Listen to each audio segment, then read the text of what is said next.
la Côte d'Ivoire a besoin de rentrer dans cette troisième république qui doit s'inspirer donc de nos conflits passés, mais aussi prendre acte définitivement de nos points de consensus, notamment dans le cadre des accords de Marcoussis.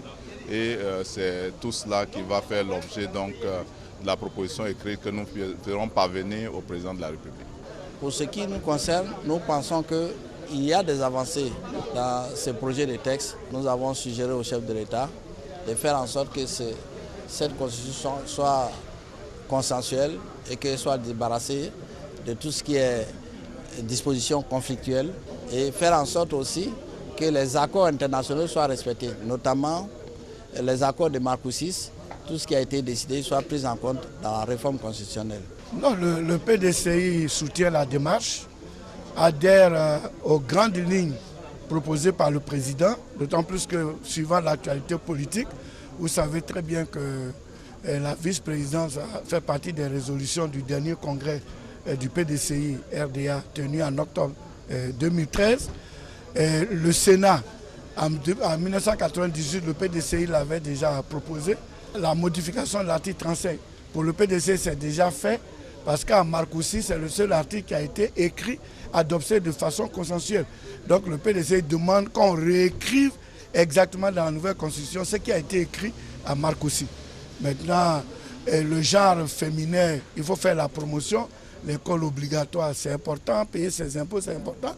Et nous pensons que cette constitution, les idées du président vont amener la Côte d'Ivoire à être un pays démocratique et moderne, où il y a la paix, la démocratie, la séparation des pouvoirs, les libertés publiques.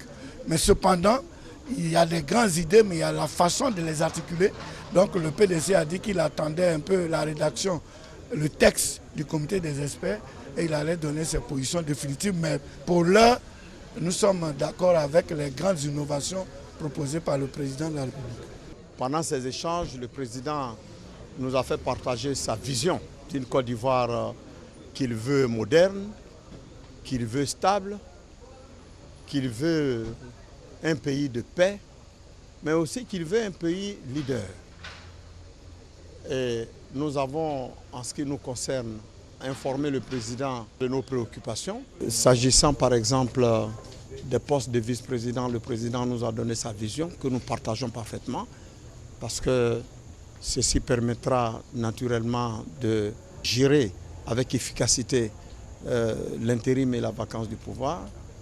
Et puis deuxièmement, nous avons souscrit au fait que la création de ce poste de vice-présidence ne soit pas incompatible avec le maintien du poste de Premier ministre, puisqu'il s'agira d'organiser, de continuer, de coordonner l'action gouvernementale, le vice-président devant aider le président dans la gestion de la politique de la nation.